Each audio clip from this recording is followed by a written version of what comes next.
4 నుండి 11 వాక్యాలు తెలుసుకుందాము. ఇవి ప్రళయ దినాన్న జరిగే కొన్ని సంఘటనల గురించి దైవముఖుడు చెప్తున్నాడు.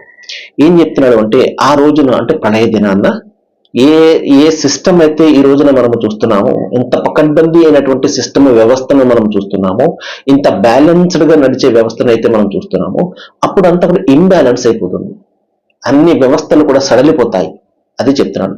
ఆ రోజున మానవులు చెల్లా చెదురైన దీపం పురుగుల మాదిరిగా అయిపోతారు.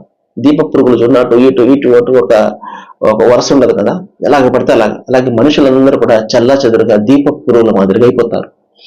పర్వతాలు ఏకిన రంగురంగుల ఉన్ని వలె మారిపోతాయి. పర్వతాలు సహజంగా స్థిరంగా ఉంటాయి కదండి, భూమిపై స్థిరంగా ఉంటాయి. ఎందుకు స్థిరంగా ఉంటాయి? గురుత్వాకర్షణ శక్తి ఉంది, భూమిని కింద పట్టి లాగి ఉంచుతుంది. కాబట్టి మనము ఇక్కడ ఉన్నాము. అదే చంద్రుడి దగ్గర గురుత్వాకర్షణ శక్తి ఉండదు కదండి, అందుకని వాళ్ళు గాలిలో అలా తేలుతుంటారు. కాబట్టి గురుత్వాకర్షణ శక్తి సడలిపోయింది అనుకోండి, లేదనుకోండి, ఏమవుతుంది? మనం కూడా అలా గాల్లో ఎగురుతాం. స్థిరంగా ఉండే పర్వతాలు కూడా గాల్లో ఎగురుతూ ఉంటాయి. ఎందుకంటే ఈ సృష్టి స్థిరంగా ఉన్నప్పుడు ఒక వ్యవస్థ, ఇక ప్రళయం వచ్చినప్పుడు ఈ వ్యవస్థలకు అంతా వ్యతిరేకమైపోతుంది. మనం ఏదైతే చూస్తున్నామో దానికి వ్యతిరేకంగా జరుగుతూ ఉంటుంది. స్థిరంగా ఉండవలసిన గాల్లో ఎగురుతుంటాయి, గాల్లో ఎగరవలసినవేమో కింద ఉంటాయి, ఇలా ఉంటాయి. అదే చెప్తున్నాడు.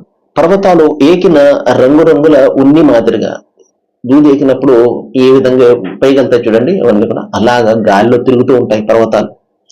ఆ తర్వాత చూడండి, ఇక్కడ దైవం చెప్తున్నాడు, ఎవరి త్రాసు పళ్ళాలైతే బరువుగా ఉంటాయో వారు తమకు ఇష్టమైన భోగభాగ్యాల్లో ఓలలాడుతూ ఉంటారు. మరి ఎవరి త్రాసు పళ్ళాలైతే తేలిగ్గా ఉంటాయో వారి నివాస స్థలము లోతైనటువంటి గొయ్యి అవుతుంది. అదేమిటో తెలుసా? అదే భగభగమండే అగ్నిగుండం. త్రాసు పళ్ళాలు ఏమిటండి అంటే, ఇక్కడ సింబాలిక్ గా చెప్తున్నాడు, మన కర్మల పత్రము మంచి చెడు ఏ విధంగా అయితే ఒక త్రాసుకి 2 పళ్ళాలు ఉంటాయి. కాబట్టి ఒక పళ్ళెం మనం చేసుకున్నటువంటి సత్కార్యాలు, ఒక పళ్ళెం మనం చేసుకున్నటువంటి చెడు పనులు. సత్కార్యాలు ఎక్కువగా ఉంటే సహజంగా బరువు ఎక్కువగా తూగుతుంది. అటువంటి వారి గురించి చెప్తున్నాడు. కాబట్టి ఎవరి పళ్ళాలు అయితే బరువుగా ఉంటాయో, ఎవరి పళ్ళాలు అయితే బరువుగా ఉంటాయో అంటే, ఎవరి త్రాసు అయితే బరువుగా ఉంటుందో అంటే సత్కార్యాలు ఉంటాయో, మంచి ఉంటుందో, జీవితాన్ని సద్వినియోగపరుచుకున్న వాళ్ళై ఉంటారు, దైవాన్ని విశ్వసించిన వాళ్ళై ఉంటారు, దైవం విధించినటువంటి హద్దులకు లోబడినటువంటి వాళ్ళై ఉంటారు, వారి పళ్ళాలు బరువుగా ఉంటాయి. మరి ఎవరి త్రాసు పళ్ళాలైతే తేలిగ్గా ఉంటాయి అంటే సరైనటువంటి విధానం ఉండదు, ఇష్టం వచ్చినట్టు జీవితం గడిపినటువంటి వాళ్ళే ఉంటారు, దైవానికి సాటి సమానం కల్పించినటువంటి వాళ్ళే ఉంటారు వారు.